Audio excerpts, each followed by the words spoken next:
Ok, muchísimas gracias, señorita Kelly. ¿Se me escucha, por favor? Sí, doctor.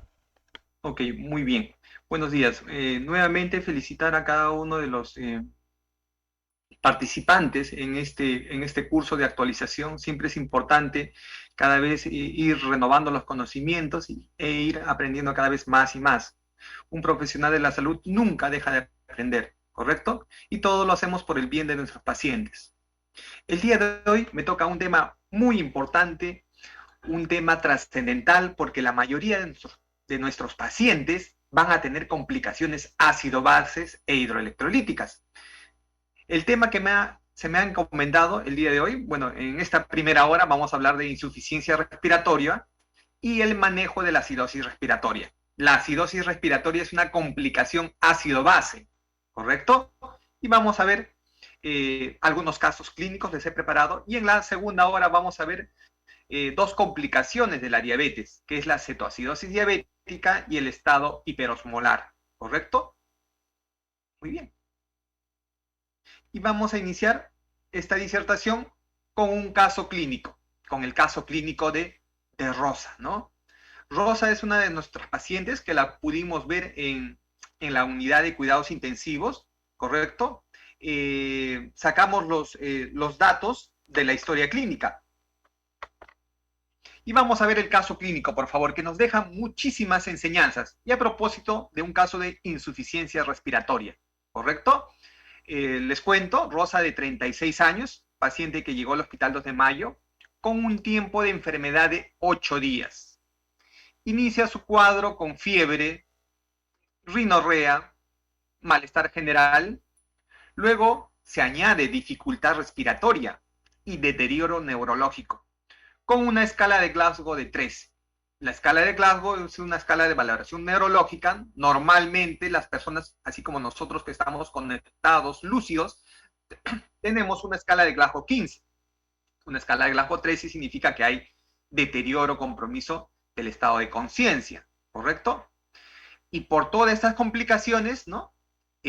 Los familiares la llevan a Rosa al hospital, ¿correcto?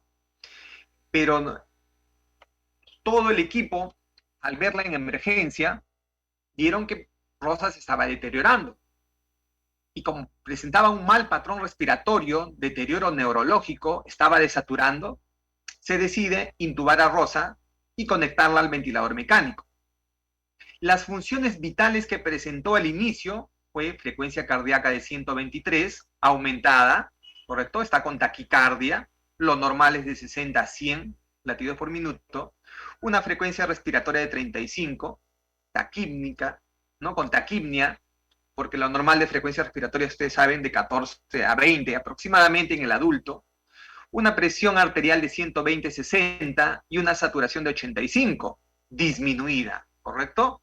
Cuando lo normal es, para nosotros los adultos, por encima del 95%, entre 95 a 100%, ¿no? Generalmente nosotros saturamos 97, 98, pero lo normal debe ser por encima del 95. Y Rosa estaba desaturando. Había un problema oxigenatorio. Inicialmente se le tuvo que iniciar oxígeno a cantidades altas, a dosis altas de oxígeno, con un FiO2 de 70%. Es la fracción inspiratoria de oxígeno, o sea, es la cantidad de oxígeno, el porcentaje de oxígeno que se le está dando es el 70%, una dosis alta, ¿correcto? Se le toma un AGA, que es un examen de gas arterial, y se ve un pH disminuido, un pH de 6.9, lo normal debe ser de 7.35 a 7.45. Está disminuido con una acidemia, con un CO2 de 48, una presión de oxígeno de 55. Lo normal de presión de oxígeno debe ser entre 80 a 100 milímetros de mercurio. Por favor, eso jamás lo olvidemos, ¿no? Porque nosotros siempre que veamos un examen de AGA, ¿no? Nosotros tenemos que saber conocer esos valores, ¿no? Porque conociendo esos valores vamos a decidir parte del tratamiento. Estaba bajo, ¿no? Lo normal de presión de oxígeno debe ser de 80 a 100, prefiero, ¿no? Milímetros de mercurio, un bicarbonato de 21. Y ante eso, miren, hay una pregunta que nos hacemos. ¿Qué tipo de insuficiencia respiratoria posee Rosa? Hay varios tipos de insuficiencia respiratoria. Uno es la insuficiencia respiratoria tipo 1, en el cual se caracteriza porque la presión de oxígeno está por debajo de 60 milímetros de mercurio, ¿correcto? Es la insuficiencia respiratoria tipo 1. La insuficiencia respiratoria tipo 2 es cuando la presión de CO2 está por encima de 50 milímetros de mercurio. La insuficiencia respiratoria tipo 3 es la mixta, la que posee ambas, ¿no? Tanto la tipo 1 y tipo 2. Y la tipo 4 es la insuficiencia respiratoria que se presenta en los pacientes en estado de shock. ¿Qué quiere decir eso? Cuando un paciente está en shock, cuando requiere vasoactivos, ¿correcto? Tipo noradrenalina, adrenalina, va a ser compromiso respiratorio, ¿correcto? Va a ser un mal patrón respiratorio, también va a haber alteración a nivel vascular y va a ser insuficiencia respiratoria. Y la pregunta es, en este caso de Rosa, ¿qué tipo de insuficiencia respiratoria posee? Es una insuficiencia respiratoria tipo 1. ¿Por qué? Porque la presión de oxígeno está por debajo de 60 milímetros de mercurio. Habíamos dicho que lo normal debe ser de 80 a 100 milímetros de mercurio, ¿correcto? Es la insuficiencia respiratoria más frecuente. Ahora nosotros vamos en el segundo año de pandemia, ¿correcto? Muchos de nosotros hemos visto pacientes críticos, hemos visto pacientes COVID, todos aquí presentes, los que trabajamos en ciencias de la salud, ¿correcto? Y vemos que esto es un tema importantísimo, ¿correcto? Es un tema de vital importancia. Si ustedes tienen un paciente con este pH, es un pH casi incompatible con la vida, ¿correcto? Se dice que es un pH incompatible con la vida cuando está cerca al 6.8, 6.9. ¿Por qué? Porque esto va a ocasionar otras descompensaciones, alteraciones hemodinámicas que pueden llevar al paro cardíaco y el paciente puede fallecer, ¿correcto? Entonces, esto implica tomar las medidas necesarias de manera urgente para compensar a nuestro paciente. Hablando un poco de lo que es una IRA tipo 1, aquí tenemos el alveolo, un poco para conocer la fisiología y la fisiopatología. Este es el alveolo, ¿correcto? Estamos señalando el alveolo. Y este vendría a ser el capilar. Este vendría a ser el capilar venoso que se une con el capilar arterial. Generalmente, el alveolo es la mínima unidad a nivel pulmonar. Es la mínima unidad de intercambio gaseoso. O sea, se va a intercambiar gases entre el alveolo y el capilar, como podemos ver acá, ¿correcto? ¿Cuál es la función principal del pulmón? La función principal es realizar el intercambio de gases. O sea, a nivel alveolar se va a dar el intercambio de gases. Nosotros, cuando respiramos, cuando inspiramos, o sea, cuando ingresa oxígeno, no solo ingresa oxígeno solo, sino que también ingresan otros gases. El aire que nosotros inspiramos ingresa por ejemplo, ingresa oxígeno, ingresa nitrógeno, flúor, neón, argón, distintos gases. No solo ingresa oxígeno, ¿correcto? Eso nunca lo olviden.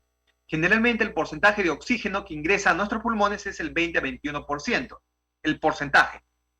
A ver, doctor, explique eso, que no entendemos. Si, por ejemplo, nosotros tomáramos 100 moléculas de aire, ¿ya? ¿Qué vamos a encontrar en ese aire? Vamos a encontrar, por ejemplo, nitrógeno, 70 moléculas. 20 moléculas, 20 a 21 moléculas de oxígeno. ¿Cuánto van? Van 91 moléculas. Y el resto, doctor, esas otras 9 moléculas, ¿qué vamos a encontrar? Los otros gases. Por ejemplo, CO, CO2, metano, helio, neón, argón, etcétera, ¿correcto? El 9% va a ser de los otros gases. Pero lo que nos interesa principalmente es el oxígeno y CO2. Entonces, cuando ingresa el aire inspirado, va a ingresar con oxígeno. ¿Ya? Va a ingresar con oxígeno. Más o menos en un porcentaje de 20-21%. Y el oxígeno, como hay una mayor cantidad de oxígeno a nivel alveolar, los gases van de un medio de mayor presión a menor presión. Los gases van de un medio de mayor presión a un medio de menor presión. Entonces vamos a ver que como hay una mayor cantidad de oxígeno, a nivel alveolar hay una mayor presión de oxígeno a nivel alveolar. Aproximadamente la presión de oxígeno a nivel alveolar es 104 milímetros de mercurio, ¿no? Más o menos 100 por ahí, ¿correcto? Entre 100 milímetros de mercurio. Y a nivel capilar, ¿cuánto va a ser la presión de oxígeno? A nivel capilar, la presión de oxígeno va a ser de 40 milímetros de mercurio aproximadamente, ¿no? A nivel de sangre venosa. Entonces, hemos dicho que los gases pasan de un medio de mayor presión a un medio de menor presión. Entonces, el oxígeno va a pasar del alveolo ¿a dónde? Hacia el capilar, ¿correcto? Y se va a unir ¿a dónde? Se va a unir a una proteína que es la hemoglobina. La hemoglobina es una proteína que está al interior del eritrocito, ¿correcto? Y es por eso que esta hemoglobina transporta este gas al oxígeno y lo va a llevar a todo nuestro organismo, a todos nuestros órganos, aparatos y sistemas. ¿Ya? Eso es un dato importante, por favor, que nunca olvidemos. Otro dato importante es que nuestro organismo, producto del metabolismo ya celular, va a producir sustancias de desecho, como por ejemplo el CO2, es un gas de desecho. Es transportado este CO2 por la hemoglobina. Entonces, a nivel capilar existe una mayor presión de CO2. Existe esta mayor presión de CO2 porque existe una gran cantidad de CO2. Y a nivel alveolar existe poca cantidad de CO2. Aproximadamente a nivel alveolar, acá a nivel alveolar, la presión de CO2 es más o menos 40 milímetros de mercurio. Y la presión de CO2 a nivel capilar es aproximadamente 45 milímetros de mercurio. Entonces la presión de CO2 a nivel capilar es mayor. Y a nivel alveolar, presión de CO2, 40 milímetros de mercurio. Hemos dicho, nuevamente, los gases van de un medio de mayor presión a un medio de menor presión, ¿correcto? Entonces los gases, el CO2 va a ir del capilar hacia el alveolo, ¿ya? Eso es un principio fundamental de los gases, por favor, que no olvidemos, ¿correcto? Entonces, profesor, ¿y por qué se produce la insuficiencia respiratoria? ¿Cómo así? ¿Por qué? Porque hay alteración o a nivel alveolar o a nivel capilar.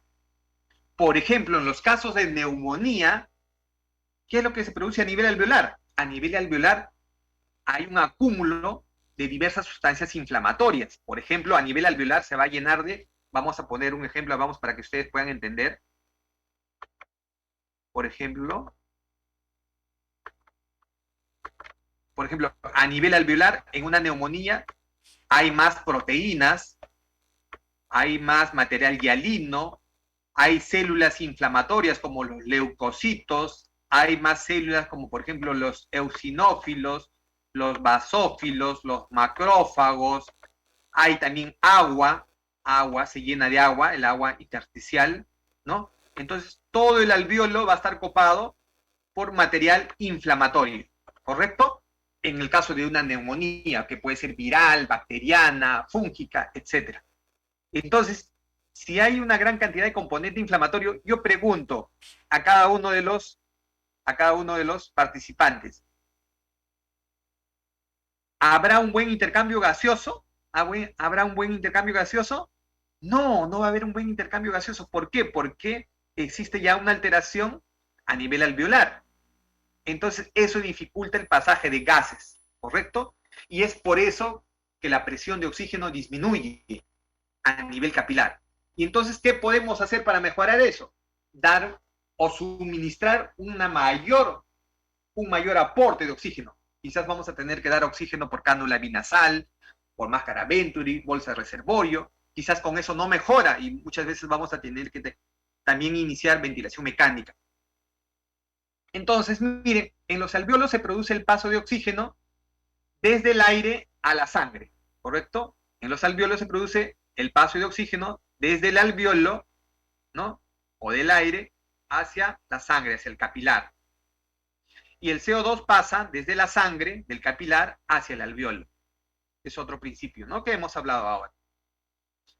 Y todas las células de nuestro organismo, las neuronas, los hepatocitos, las células por ejemplo, de nuestro sistema inmune a nivel gastrointestinal, todas necesitan oxígeno para realizar, por ejemplo, la oxidación de la glucosa para que se pueda utilizar la glucosa de manera más efectiva. ¿Ya? Eso es un paso muy importante que nunca debemos olvidar.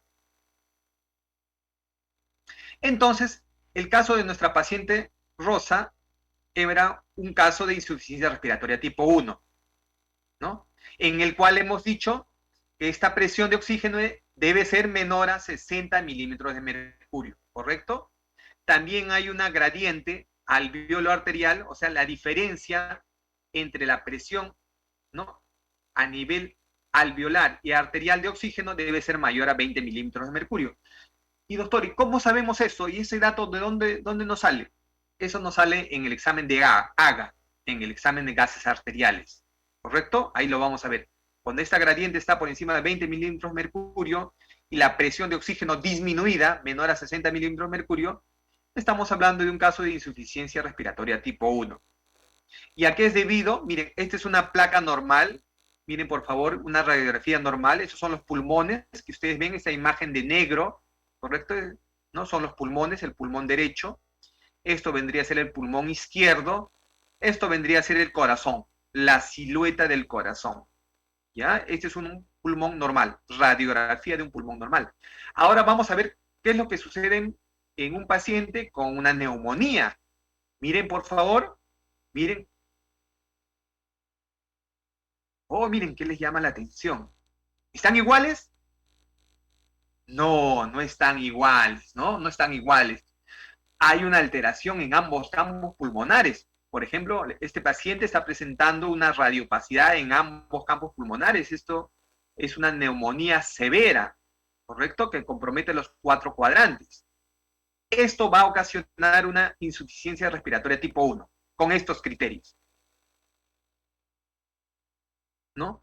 Esto, por ejemplo, esta imagen, cuando se afecta de manera aguda, rápida, ¿no?, ambos campos pulmonares, estamos hablando de un ARDS, ¿no?, un síndrome de distrés respiratorio, ¿correcto?, del adulto. Muchas veces puede haber un compromiso parcial en alguna zona del pulmón, en alguna región de ambos campos pulmonares, en el cual se inicia la neumonía, ¿correcto? Tanto la neumonía como el ARDS puede originar una insuficiencia respiratoria tipo 1. Por ejemplo, acá vemos cuáles son las causas. Para que no olvidemos, por favor, miren acá cuáles son las causas de insuficiencia respiratoria tipo 1, el distrés, el síndrome de distrés respiratorio del adulto, la aspiración. Muchas veces el paciente a veces puede regurgitar, puede vomitar, y el contenido gástrico puede pasar a los pulmones, y eso se conoce como aspiración, ¿correcto? Y va a producir una neumonitis química. Eso va a producir una alteración a nivel alveolar y que al final va a producir una insuficiencia respiratoria. Otro, las atelectasias. Profesor, ¿y qué es una atelectasia? Cuando es el colapso de alguna región del pulmón. El colapso, ¿por qué? Porque el bronquio o bronquiolo se obstruye y luego una región del pulmón se va a colapsar. La bronquiolitis es una inflamación a nivel de los bronquios, ¿no?, mediano calibre. Otro, el edema pulmonar, por ejemplo, en los casos de pacientes renales, ¿no? En el caso de los pacientes renales, ellos tienen problema a nivel, valga la redundancia, a nivel del riñón y no pueden eliminar las sustancias de desecho y no pueden también eliminar de manera adecuada el agua.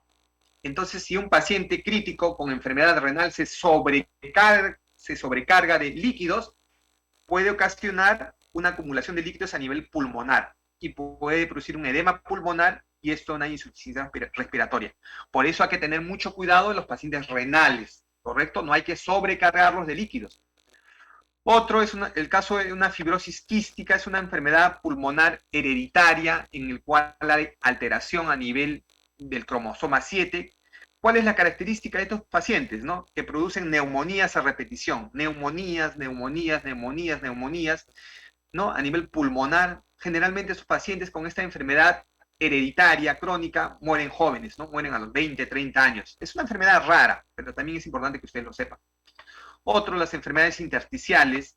La sepsis, también, la sepsis es un estado en el cual hay una infección, ¿correcto?, que puede ser en cualquier lugar de nuestro organismo, y eso también puede llevar a una alteración a nivel pulmonar y producir una insuficiencia respiratoria, ¿correcto? En la sepsis, si progresa esta sepsis, se pueden dañar todos los órganos debido ¿a qué?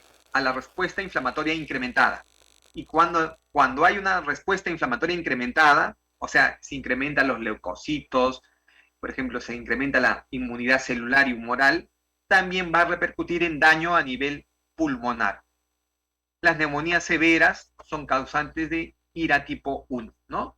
O sea, todo esto son causantes de una ira tipo 1. Es importante conocer la etiología, porque conociendo la etiología, ¿no? Vamos a tratar la etiología y las complicaciones, ¿correcto? Esto es importante, por favor. Entonces, cuando ustedes vean, miren, por favor, a cada uno de los presentes, cuando ustedes vean un caso de un paciente con una ira tipo 1, hay que ver a qué se debe. Hay que tratar la etiología, esta causa, para que nuestro paciente mejore. Pero quizás ustedes dirán, pero profesor, ese paciente está con hipoxemia, necesita oxígeno. Claro, hay que dar oxígeno. Hay que suministrar oxígeno, pero sobre todo también conocer cuál es la causa y etiología que está originando la descompensación. ¿Ya? Eso es uno de los pilares fundamentales, por favor, no nos olvidemos. El tratamiento es uno de los pilares fundamentales en el paciente con ira tipo 1. ¿Ya? La oxigenoterapia es administrar oxígeno. Es oxígeno. ¿El oxígeno qué es? El oxígeno es un fármaco. ¿Ya? No lo olvidemos, por favor. El oxígeno es un fármaco. Es un fármaco que se utiliza con fines terapéuticas. También es importante que sepamos, no es bueno administrar mucho oxígeno porque también produce toxicidad, radicales libres, también produce atelectasias. El exceso de oxígeno produce alteración a nivel ciliar de los cilios a nivel pulmonar y esto a la larga puede originar, por ejemplo, cambios en la mucosa, cambios a nivel de los cilios, ¿no? Disminución de la movilidad y esto puede originar, desencadenar acumulación de secreciones y si se acumulan las secreciones puede obstruir los bronquios y si obstruye los bronquios, ¿qué puede producir? Atelectasias, ¿no? Más complicaciones. Entonces, el objetivo de la oxigenoterapia es tratar la hipoxemia, el oxígeno es un fármaco, evita la hipoxia celular y miren, un dato muy importante, un objetivo cuando ustedes dan oxigenoterapia es disminuir el trabajo de los músculos respiratorios. Y muchas veces ustedes van a ver cuando un paciente está con una ira, está respirando de manera inadecuada, ¿correcto? Van a verlo, más o menos así está. Y si ustedes observan, ¿no? Al paciente, va a hacer uso de músculos accesorios a nivel del cuello, los escalenos, los esternocleidomastoideos, a nivel de los músculos intercostales externos, internos, los músculos serratos, pectorales. Muchas veces también cuando la ira es severa, va a hacer uso de la musculatura abdominal y va a tener un desbalance tóraco-abdominal. ¿Eso es por qué? Eso es una medida de compensación, es una medida de compensación para que ingrese más oxígeno, ¿correcto? Entonces, cuando ustedes administran oxígeno, debe ayudar a disminuir ese trabajo respiratorio también. ¿Por qué? Porque los músculos también se pueden cansar, se pueden agotar. Y puede haber, ¿cuál es la complicación más severa cuando existe una hipoxemia? Puede ocurrir también paro respiratorio, ¿no? El paro respiratorio es en el cual ya no hay ventilación por el agotamiento muscular. Es por eso, si ustedes ven, miren por favor a cada uno de los presentes, si ustedes ven un paciente con uso de musculatura accesoria, un desbalance tóraco-abdominal, ven que está con polipnia, con taquipnia, ¿correcto? Ese paciente no se puede quedar en piso, por favor, nunca olviden eso. El día de hoy, 6 de diciembre, no se olviden eso, por favor, ese dato es importantísimo. Si ustedes ven un paciente con uso de musculatura accesoria, con frecuencia respiratoria incrementada, ese paciente no se puede quedar en piso muchas horas. ¿Por qué? Porque se va a descompensar. Puede hacer un paro respiratorio, y si hace un paro respiratorio, hará un paro cardíaco y se les va a morir. Entonces, hay que compensarlo. hay que tratar la hipoxemia, hay que tratar la causa de fondo. ¿Y para qué? Para sobre todo, cuando damos oxigenoterapia, vamos a disminuir el trabajo miocárdico, ¿no? El trabajo del corazón. Y de esta manera evitar el infarto de miocardio, que es una de las complicaciones serias, ¿correcto? Muy bien. Acá está el oxígeno, lo podemos administrar de distintas maneras. Ahorita vamos a ver una gráfica. Importante siempre en la IRA tipo 1 es, si requiere antibiótico, dar antibiótico, ¿correcto? En algunos casos puede requerir ventilación mecánica, en algunos casos también puede requerir corticoides, antivirales, antifúngicos. Por eso es el trabajo en conjunto, ¿correcto? Es el trabajo en conjunto con todos los profesionales. El médico determinará qué antibióticos, ¿no? requiere, o corticoides o antivirales, ¿no? O ante qué tipo de infección estamos. Porque ahora hemos visto, miren, les cuento, en esta pandemia hemos visto que el COVID, que es una infección viral, muchas veces hemos dado tratamiento antibiótico, ¿no? En los primeros días o en las primeras horas cuando realmente no requería, porque, ¿no? Generalmente los virus, no hay ningún tratamiento para los virus. Damos antibióticos cuando el paciente se infecta, cuando hace una complicación, cuando hace una neumonía bacteriana, ¿correcto? Miren, acá existen los diversos dispositivos para mejorar la insuficiencia respiratoria tipo 1. Acá tenemos, por ejemplo, si el paciente está con una hipoxemia leve, ¿no? ¿Correcto? Si, por ejemplo, a ver, vamos a poner un caso para que ustedes me puedan entender. Si, por ejemplo, el paciente está con una saturación entre 90 y 95%, ¿de frente utilizamos cánula de alto flujo? No. Si un paciente está con una saturación de 90 a 95%, ¿utilizamos ventilación mecánica? No. Vamos de lo menos invasivo a lo más invasivo, ¿correcto? Vamos de lo menos invasivo a lo más invasivo. Por ejemplo, un dispositivo que administra pequeñas cantidades de oxígeno es la cánula binasal.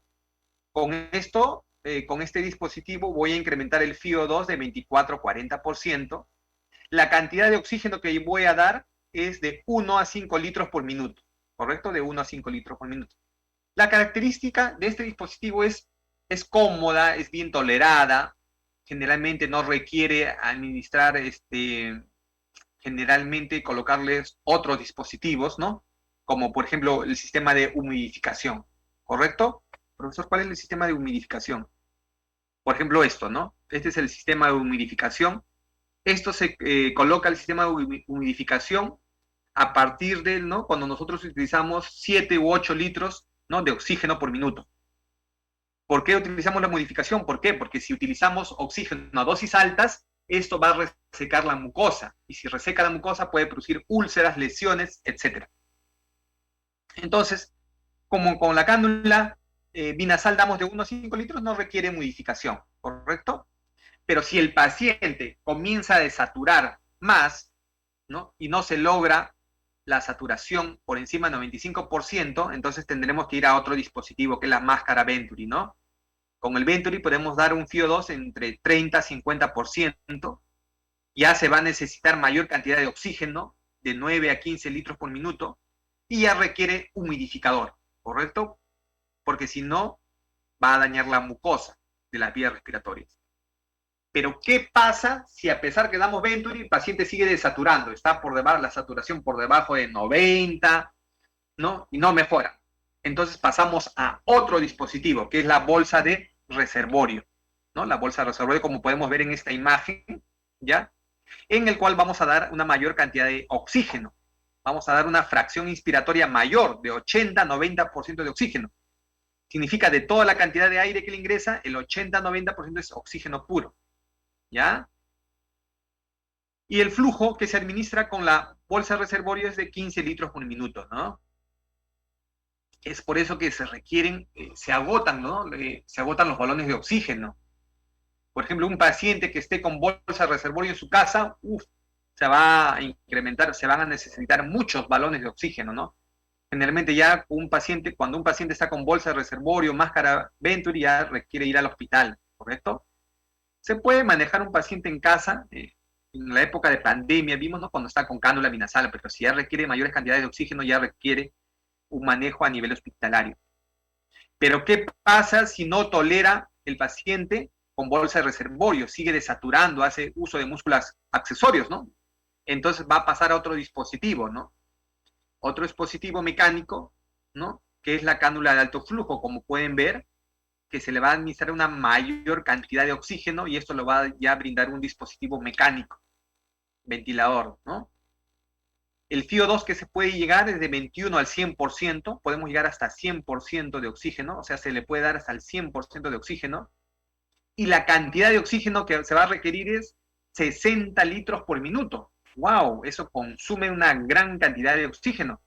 Es por eso que ustedes vieron en la época de pandemia, por favor, con muchos hospitales, escuchen por favor lo que me voy a decir, muchos hospitales se quedaron sin oxígeno. Y ustedes dirán, pero ¿por qué? ¿Qué pasó? ¿No? ¿Qué pasó? ¿No? ¿Por qué? Porque se comenzó a utilizar esos dispositivos que utilizaban una gran cantidad, una tremenda cantidad de oxígeno. Miren, estamos hablando de 60 litros por minuto. En una hora, 60 por 60, 3.600 litros. En una hora, 3.600 litros. Profesor, en 24 horas, multipliquen 3.600 por 24.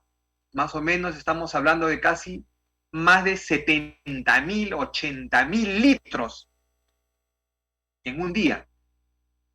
No había hospital que soportaba ¿no? O sea, tanta necesidad de oxígeno. Yo me acuerdo, les cuento algo, por favor. Una vez en mi hospital, sucedió en varios hospitales del país, lo que pasa que eso no salía mucho por la televisión para no generar el caos. En el hospital 2 de Mayo, en promedio, por día, fallecen 2 a 3 pacientes por día, ¿correcto? En todo el hospital. Tenemos más o menos 600 camas. Un día de pandemia, en el pico máximo de pandemia, en la zona de emergencia se acabó el oxígeno. No había oxígeno, se acabó el oxígeno. Fui a ver, porque me mandaron una interconsulta a UCI, ¿y saben cuántos muertos vi porque se acabó el oxígeno? Conté 28 muertos, así, de un momento a otro, en pocas horas. 28 muertos, imagínense, en una emergencia, cuando fue la época dura, difícil de pandemia que pasamos, ¿no? Fueron momentos muy difíciles, ¿no? Quizás nuestra población esto no lo ha visto, ¿no? Lo duro de la pandemia, ¿no? Que lo hemos visto en los hospitales y que lo hemos manejado. Fue terrible.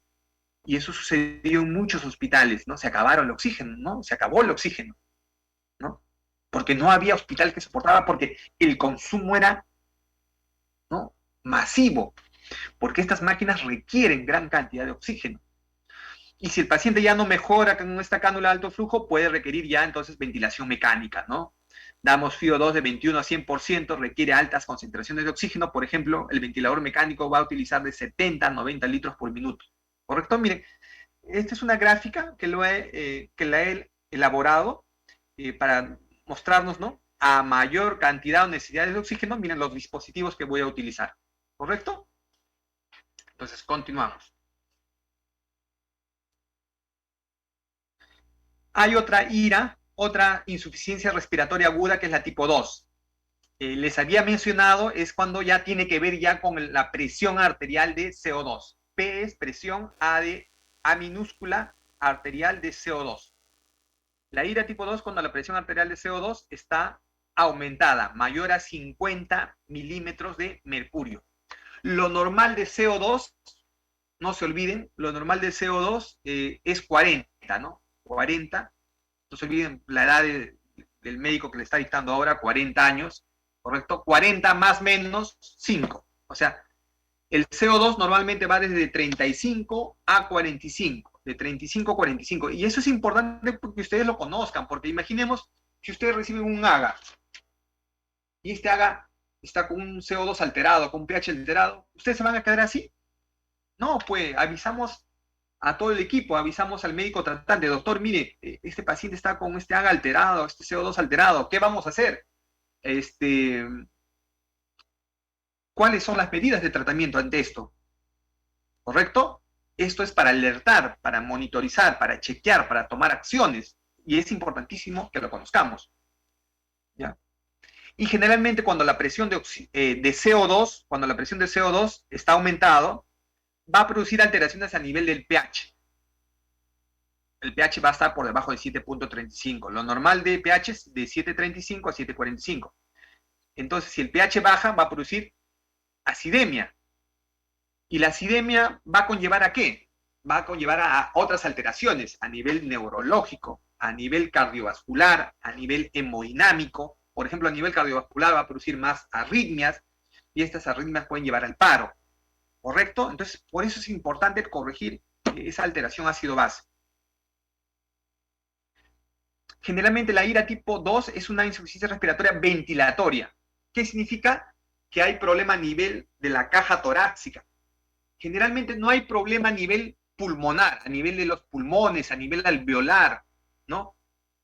Generalmente el problema es a nivel ventilatorio, ¿no? Uno no puede ventilar de manera adecuada. Por ejemplo, ¿cuál es la causa de etiología? Por ejemplo, hay una enfermedad que se llama el EPOC, enfermedad pulmonar obstructiva crónica. El asma es otro caso de IRA tipo 2 que puede originar IRA tipo 2. ¿Por qué? Porque en el asma, escuchen por favor, en el asma, ¿qué se produce? A nivel bronquial. Se produce broncoconstricción. En el asma es una patología en la cual hay broncoconstricción. Los bronquios se estrechan, ¿correcto? Los bronquios se estrechan. Y cuando los bronquios se estrechan, ¿nosotros qué vamos a auscultar? No sé si ustedes alguna vez han escuchado a un paciente asmático. Se escucha como un silbido, ¿no? Los famosos sibilantes, ¿correcto? Los sibilantes no es más que el sonido que se produce cuando el aire pasa, ¿no? Por una cavidad estrecha, por un lugar estrecho. Por ejemplo, para que nunca puedan olvidar aquí cada uno de los presentes. Por ejemplo, miren, les voy a hacer un ejemplo, ¿ah? Voy a expulsar aire, ¿correcto? Estoy expulsando aire. Ahora voy a tomar aire, miren, ¿ah? Voy a tomar aire, va a ingresar aire, miren, ¿cómo va a ingresar aire? Por un lugar estrecho. Miren, se produjo ese sonido, ese pitido. ¿Y por qué se produjo ese sonido, ese pitido? Porque el aire ha pasado por un lugar estrecho, ¿correcto? Yo he disminuido, ¿no?, el lugar por donde va a pasar el aire, y el aire ha pasado por un lugar estrecho. Y el aire, al pasar a alta velocidad por un lugar estrecho, va a producir un sonido, ¿correcto? Es lo que sucede a nivel de los pacientes que tienen asma, ¿correcto? Cuando un paciente tiene asma, por favor escuchen, los bronquios se cierran, hay broncoconstricción, y entonces cuando pasa el aire, entonces va a pasar el aire por un lugar estrecho, y se va a producir ese sonido, ese pitido, ¿no? Ese sonido que se conocen como sibilancias, ¿correcto? Y cuando es un estado severo del asma, va a producir una retención de CO2, porque ustedes saben que el CO2 se tiene que eliminar, el CO2 se elimina, ¿correcto? Pero si los bronquios se cierran, se estrechan, entonces no va a eliminar el CO2. Entonces el paciente tiende a retener CO2. Y si retiene CO2, ¿qué pasa con la presión de CO2 en el paciente con asma severo? Se incrementa, ¿ya? No olviden, por favor. Otro, en caso de fármacos, por ejemplo, ¿qué fármaco, profesor? Una vez vi un caso, les cuento por favor, un caso cuando trabajaba, les voy a comentar, en un hospital, cuando trabajaba en un hospital del seguro, no voy a decir qué hospital, ya. Me acuerdo que había una licenciada, cuando el paciente estaba agitado, ¿saben qué fármaco le administró? Le administró un bloqueante neuromuscular, ¿no? No me olvidaré de aquella fecha. Le administró becuronio. El becuronio es un fármaco, es un relajante muscular que se utiliza en pacientes cuando están en ventilación mecánica, ¿no? Jamás se utiliza becuronio en un paciente despierto, que está despierto, activo, no, porque si no lo voy a paralizar. Y la licenciada, como el paciente estaba que se agitaba, que se movía, le administró ese fármaco, ¿no? Por ejemplo, ese bloqueante neuromuscular que es el becuronio, ¿ya? ¿Y qué le produjo el becuronio? Parálisis a nivel neuromuscular. Entonces, no iba a poder ventilar. Por ejemplo, miren, cuando yo inspiro, yo estoy ventilando, o sea, estoy haciendo uso de mi caja torácica. por el uso de mis músculos accesorios, mis músculos respiratorios. Entonces, hay algunos fármacos que van a paralizar, ¿no? Que van a producir alteración a nivel neuromuscular de la caja torácica. Y entonces, si van a producir una alteración, una persona no va a poder ventilar. Y si no puede ventilar, no van a poder ingresar los gases. Y tampoco no van a poder salir los gases. Y si no salen los gases, se retienen los gases tipo CO2 y se produce una ira tipo 2, ya por uso de fármacos. Y otro también ejemplo de ira tipo 2, por ejemplo, las lesiones neurológicas. Por ejemplo, a ver, los pacientes que tienen daño a nivel cervical, los pacientes que tienen daño a nivel cervical medular, esos pacientes, ¿por qué van a requerir ventilación mecánica? ¿Por qué? Porque al dañarse la médula a nivel cervical, entonces los nervios no van a llegar de manera adecuada, esa información que se lleva a nivel nerviosa no van a llegar a nivel torácico. Entonces el paciente no va a poder ventilar. El paciente muchas veces, cuando tiene una lesión medular alta, no va a poder movilizar extremidades y tampoco no va a poder ventilar, y si no puede ventilar, no pueden ingresar los gases, ni tampoco pueden salir los gases. Y si no salen los gases en una lesión neurológica, se acumula CO2 y se incrementa CO2. ¿Correcto? Nunca van a olvidar, por ejemplo, son los casos típicos de ira tipo 2.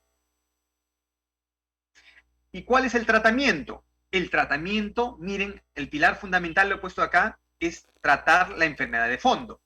Si tiene un asma, una crisis asmática severa y está reteniendo CO2, entonces, ¿qué le daré? Le daré fármacos, ¿no? Broncodilatadores tipo salbutamol, fenoterol, oxígeno, corticoides, dependiendo, ¿correcto? Vamos a tratar la causa de fondo. Si le dimos algún fármaco, entonces tendremos que dar, por ejemplo, quizás algún antídoto, o quizás si no hay antídoto, esperar, ¿no? al tiempo de acción del fármaco, ¿correcto? Hidratar bien al paciente y esperar que el paciente pueda depurar el fármaco para que pasen las reacciones adversas por el fármaco. Otros casos, por ejemplo, la lesión neurológica, por ejemplo, en la lesión medular se produce una ira tipo 2, en el Guillain-Barré, ¿no?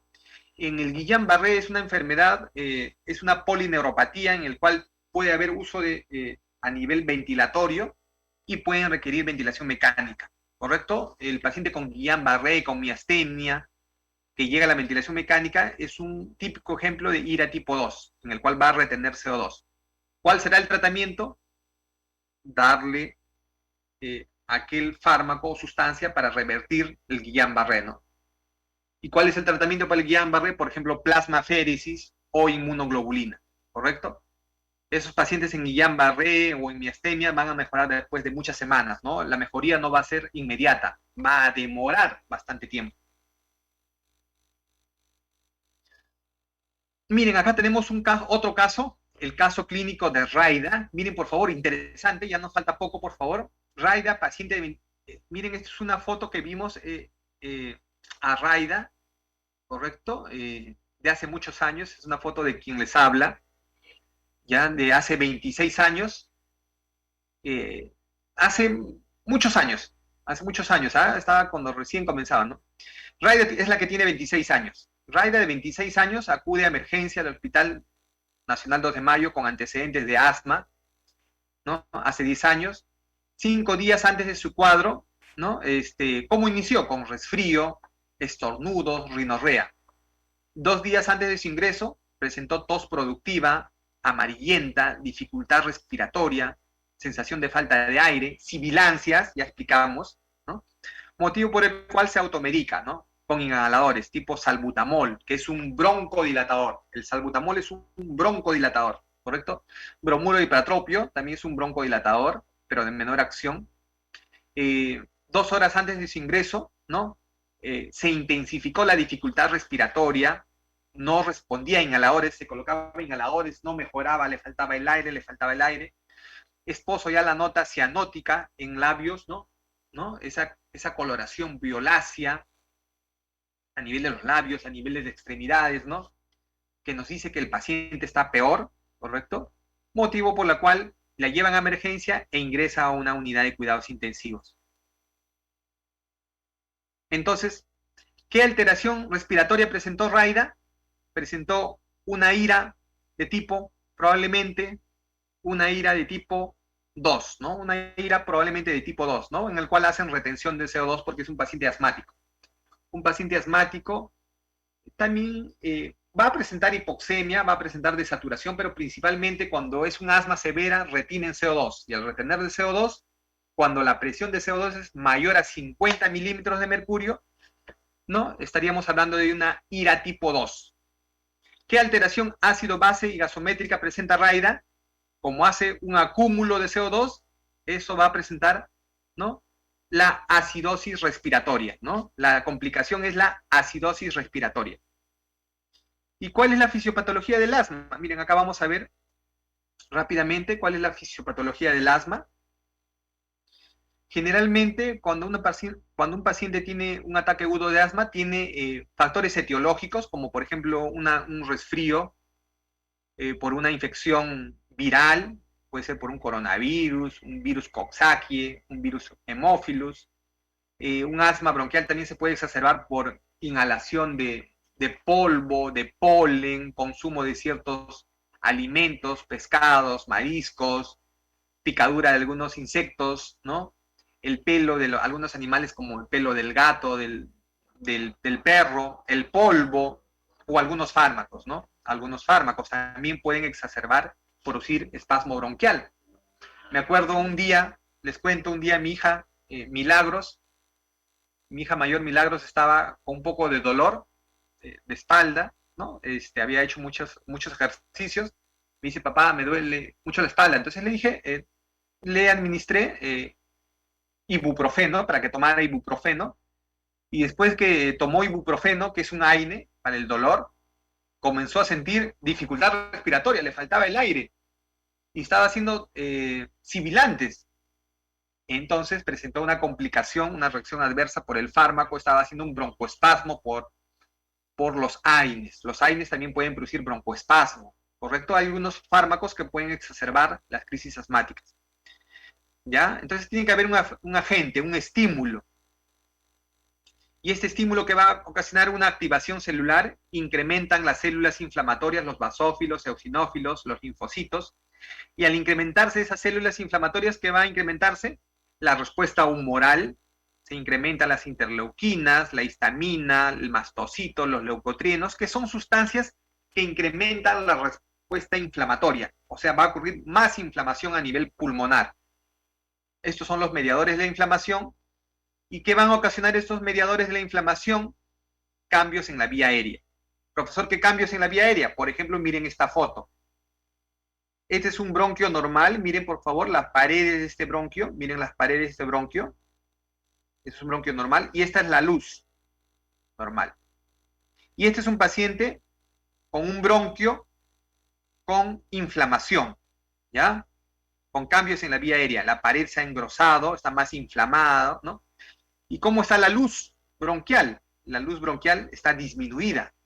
Y si la luz bronquial está disminuida, yo pregunto a cada uno de los presentes, ¿el aire, los gases pasarán de manera adecuada? No, no van a pasar de manera adecuada, ¿no? No van a pasar de manera adecuada, ¿correcto?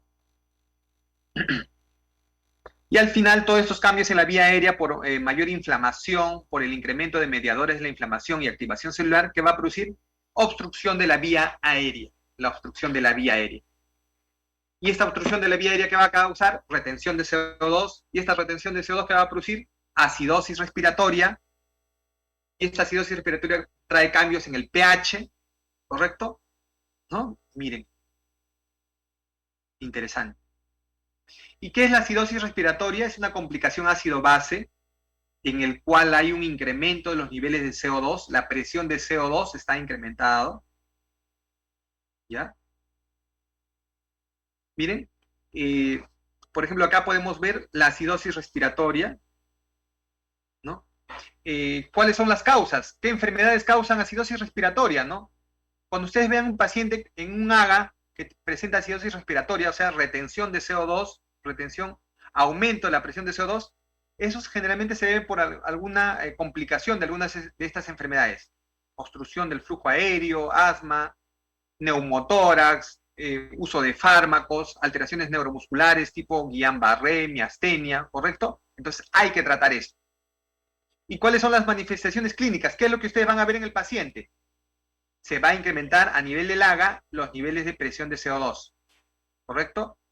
Y esto va, y el incremento del CO2 va a traer síntomas neurológicos, depresión neurológica, somnolencia, sopor, y puede llegar al estado de coma, ¿correcto? Va a traer causas, complicaciones neurológicas. Nunca se olviden, por favor. Este incremento de CO2 va a traer, esto es lo que se conoce como narcosis por CO2, ¿correcto? No olviden, narcosis por CO2, así se conoce.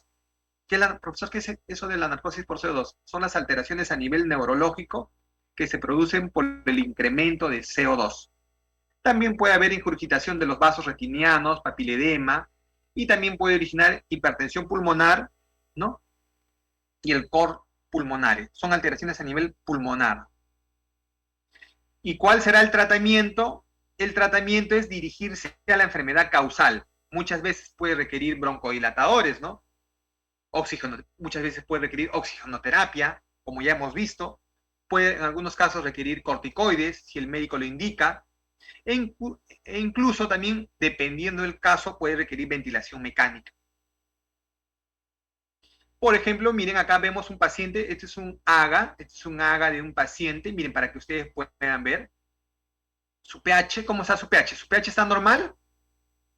No, no está en pH normal, porque el pH normal debe ser de 7.35 a 7.45. Está con un pH disminuido. Si el pH está disminuido, estamos hablando de una acidemia. Si el pH está aumentado por encima de 7.45, diríamos que es alcalemia. ¿Correcto? Muy bien. Y aquí vemos el CO2. Miren el CO2. ¿Cómo está el CO2? El CO2 les dije que debe ser la edad de su profesor, 40 más menos 5, entre 35 y 45, pero acá está en 58. Está incrementado la presión de CO2, ¿no? Está incrementada, está en 58, ¿no? 58.9, está incrementado. La presión de oxígeno está disminuido, discretamente disminuido. Les había comentado lo normal de presión de oxígeno debe ser entre 80 a 100 milímetros de mercurio. Por ejemplo, en este laboratorio el rango de normalidad dicen de 83 a 108. Pero en promedio lo normal de presión de oxígeno debe ser entre 80 a 100. Aquí está en 79, está disminuido, ¿no? Entonces, ¿y el bicarbonato? ¿Cómo está el bicarbonato? Está en 28, lo normal debe ser 24 más menos 2. Entonces vemos aquí el pH disminuido con un CO2 aumentado. Estamos hablando de una acidosis respiratoria, ¿correcto? Una acidosis respiratoria. Y está haciendo una ira tipo 2, ¿no? Una ira tipo 2. Porque la presión de CO2 está por encima de 50 milímetros de mercurio. Acá están algunos fármacos para el tratamiento que son broncodilatadores. Por ejemplo, miren, el salbutamol. Disculpen, por favor. A ver. Acá están algunos fármacos para el tratamiento, ¿no? Por ejemplo, del asma, del EPOC, por ejemplo, que son broncodilatadores. Por ejemplo, el salbutamol, vamos a mencionarlos, por ejemplo, ¿no? Algunos fármacos tipo salbutamol, albuterol, la terbutalina y el fenoterol, ¿correcto? Los más utilizados acá, ¿cuáles son? Salbutamol y fenoterol, ¿no? Son broncodilatadores, ¿correcto? Eso yo lo voy a utilizar cuando yo evidencio, cuando yo ausculto, cuando yo encuentro que hay un broncoespasmo, ¿no? Un broncoespasmo. O sea, revirtiendo esta complicación, va a haber una mejoría a nivel pulmonar, a nivel bronquial, y de esta manera mejora la alteración ácido-base, mejora la acidosis respiratoria, y al mejorar la acidosis respiratoria va a mejorar el pH, y si mejora el pH, mejora el estado clínico general de mi paciente. Ya cuando el paciente está más compensado, puede utilizar otros broncodilatadores en pacientes ya más estables, tipo formoterol y salmeterol, ¿correcto?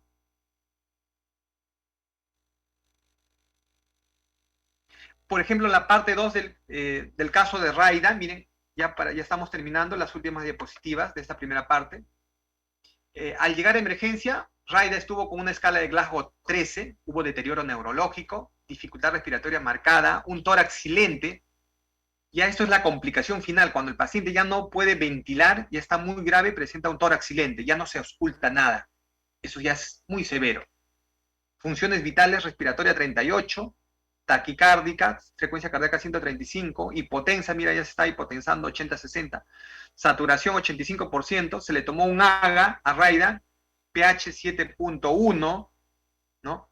CO2 68, no, disculpen, CO2 85, ¿no? CO2, disculpen, CO2 85, presión de oxígeno 68, presión de oxígeno 68, presión de CO2 85 milímetros de mercurio, ¿no? Y un bicarbonato de 26.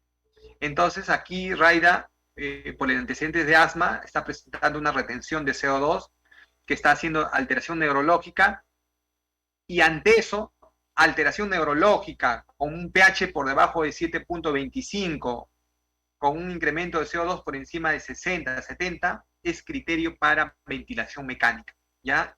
Este es un criterio para ventilación mecánica porque es un caso grave. Miren, acá están los criterios para intubación e ingreso de ventilación mecánica. Por ejemplo, cuando la presión de oxígeno está entre 55 a 60, cuando la saturación ha bajado, está entre 88 y 90% a pesar del tratamiento. Cuando hay un agravamiento de la acidosis respiratoria, en el caso de Raida, cuando se agravó su acidosis respiratoria, ¿ya? Va a requerir ventilación mecánica. Cuando hay signos de agotamiento muscular, lo que les dije, ¿no? Si el paciente está hiperventilando, se puede agotar a nivel muscular y va a requerir ventilación mecánica, ¿no? También se utiliza ventilación mecánica si el paciente presenta disminución del nivel de conciencia, hace alteración de la conciencia, puede requerir ventilación mecánica porque probablemente está haciendo retención de CO2 y esa retención de CO2 produce narcosis por CO2 y la narcosis por CO2 es alteración a nivel neurológico. Y inicialmente, cuando iniciamos ventilación mecánica, iniciamos a un FIO, miren, no lo olvidemos, cuando ustedes inician ventilación mecánica a un paciente con un cuadro de asma severo, iniciamos con FIO 2 a 100%, pseudonalgesia, RAS de -3, -4, un volumen tidal a 6 mililitros por kilo, PIB bajos, y tiempo inspiratorios cortos, ¿no? De 0.7 segundos. Y frecuencia respiratoria adecuada para barrer los niveles de CO2, ¿correcto?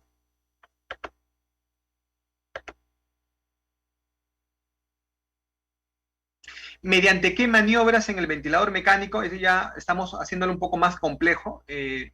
Maniobras de ventilador, ¿con qué maniobras puedo disminuir o barrer los niveles de CO2?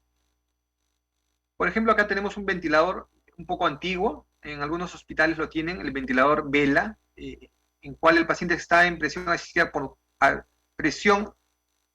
controlada. El FIO, miren, el paciente, su FIO está a 100%, ¿ya? Generalmente era un paciente agudo. Su sensibilidad 2, su PIB está un poco incrementado 8. Su tiempo inspiratorio, miren, su tiempo inspiratorio 0.3 segundos. ¿Eso está correcto? No, pues no, eso está, miren, está mal seteado el ventilador. ¿Cómo el tiempo inspiratorio de un paciente crítico va a estar en 0.3 segundos? Eso está en niños, en lactantes. Lo normal de tiempo inspiratorio debe ser en promedio 1 segundo. Nunca olviden esto, por favor. Y lo mínimo que se puede llegar es hasta 0.6 a 0.7 segundos, ¿ya? Como en el caso para los pacientes con ventilación mecánica, ¿no? Como acá vimos, paciente que requiere ventilación mecánica puede requerir hasta un tiempo inspiratorio de 0.7 segundos, ¿no? Es un tiempo inspiratorio disminuido, ¿no? Pero acá, mire, vemos, esto es un caso real, paciente que hizo paro porque, miren, lo setearon con un tiempo inspiratorio de 0.3 segundos. Está muy mal, ¿no? Esto originó alteraciones a nivel ventilatorio, oxigenatorio, que llevó a la parada cardíaca de un paciente. Todo por no setear bien el ventilador. También, entonces, cuando veamos manejo del ventilador mecánico, esto es de manera global, general nomás, porque el tema es IRA tipo 1. Tenemos que ver que el FIO 2, controlar los niveles de PIB, una sensibilidad adecuada. Generalmente comenzamos con una sensibilidad de 1 o 2. Tenemos que colocar un tiempo inspiratorio adecuado, un paciente con asma. Tiempo inspiratorio en promedio es 1, pero se puede disminuir hasta 0.6, 0.7 segundos. En algunos casos, para barrer el CO2, voy a tener que incrementar la frecuencia respiratoria. Por ejemplo, aquí, miren, en este paciente que está con ventilación mecánica, miren, acá está lo que yo controlo, miren, lo que yo puedo modificar, con cuánto de frecuencia respiratoria está, miren, frecuencia respiratoria está de 30, ¿no? Está con frecuencia respiratoria incrementada, ¿no? Y miren, ¿cuánto está haciendo el paciente? El paciente está haciendo respiraciones de 30. Entonces se le ha colocado así 30 respiraciones por minuto para barrerse el CO2. Por ejemplo, para barrer CO2, ¿qué medidas yo puedo hacer en el ventilador mecánico? Incrementar la frecuencia respiratoria y disminuir el tiempo inspiratorio. Por ejemplo, acá vemos, miren, el tiempo inspiratorio, ¿cuánto está? 0.64, está un tiempo inspiratorio bajo. Hasta ahí nomás puedo llegar, hasta 0.6, ¿no? ¿Para qué? Para barrer el CO2, ¿no? Y si barro CO2, mejoro la acidosis respiratoria, y si mejoro la acidosis respiratoria, mejoro el pH, y si mejoro el pH, mejoro la parte clínica de mi paciente, y si mejoro la parte clínica de mi paciente, va a salir de un área crítica. Excelente. Y miren, conociendo todo lo que es la fisiopatología. Y ya la diapositiva finalmente, miren, esta es la última diapositiva del primer tema. Entonces, los trastornos del equilibrio ácido-base, por favor, no olviden, miren, acá está la PEPA, lo más importante, al final, miren. Los distintos trastornos del equilibrio ácido-base requieren un abordaje terapéutico basado ¿en qué? En el conocimiento de la etiología, que es responsable de la alteración. O sea, hay que conocer cuál es la causa de esa alteración y para así mejorar el abordaje terapéutico, ¿no? Y muchas veces se va a requerir, ¿no?, unos conocimientos básicos de fisiopatología, que es lo que estamos viendo ahora, ¿no? Y para tomar las acciones correctivas, ¿no? Y buscar la homeostasis, el equilibrio, ¿no? Para el bien de nuestros pacientes, ¿no? Esa es la labor que ustedes hacen día a día, ¿no? Hacer todo lo posible para la mejora de nuestros pacientes, ¿correcto? Y muy bien, eso sería la última diapositiva de esta primera parte. Muchas gracias, doctor Jesús. Tenemos una consulta de Yanina Chuquillanqui. Buenos días a todos, doctor. Una consulta. La mascarilla que hemos venido usando, como las 3M95 y las quirúrgicas durante la atención de los pacientes con COVID, ¿pueden ser desencadenantes de producir un broncoespasmo? Ya que como enfermeras, nuestras horas eran 24 horas trabajando con esta mascarilla por bastante tiempo. Muy buena pregunta, ¿no? Sí, eso es uno de los problemas que lo hemos vivido muchos de los profesionales de la salud. Y la respuesta es sí. Muchas veces nosotros hemos tenido que utilizar, ¿no?, las mascarillas para protección. Y muchas veces estas mascarillas, ¿no?, en el cual una buena mascarilla, ¿no?, en el cual, ¿no?, utilizamos, muchas veces tiene que estar ajustada de una manera adecuada. Esto ocasionaba retención de ciertos gases, retención del CO2. Sí, por hecho, ¿no? O sea, va a ingresar menos oxígeno, retiene CO2, y al retener CO2, ¿qué produce el CO2 a nivel cerebral? El CO2 a nivel cerebral produce vasodilatación.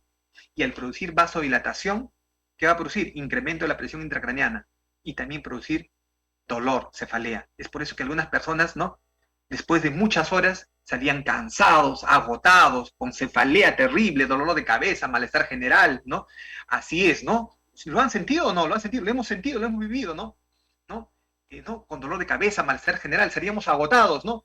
En nuestra hora teníamos de reposo, íbamos a descansar agotados. ¿Por qué? Por las alteraciones ácido-base que teníamos.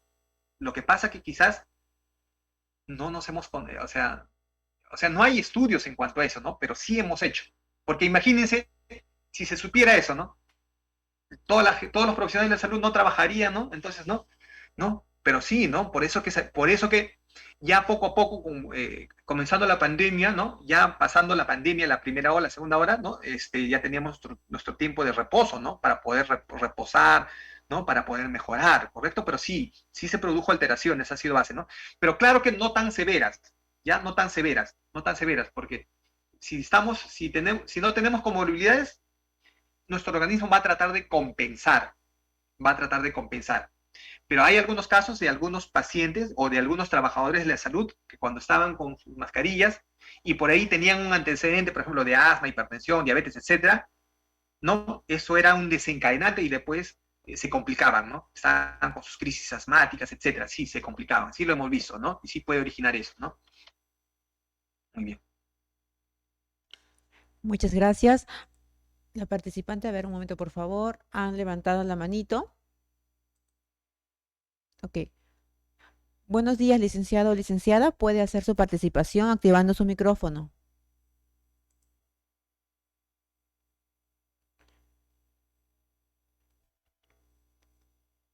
Bueno, no puedo decir su nombre porque no está escrito el nombre, sino la marca del celular. Entonces, vamos a continuar.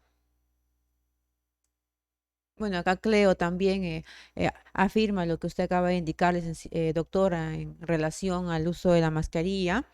Y bueno, aún todavía tenemos un par de minutos para que puedan hacer sus consultas.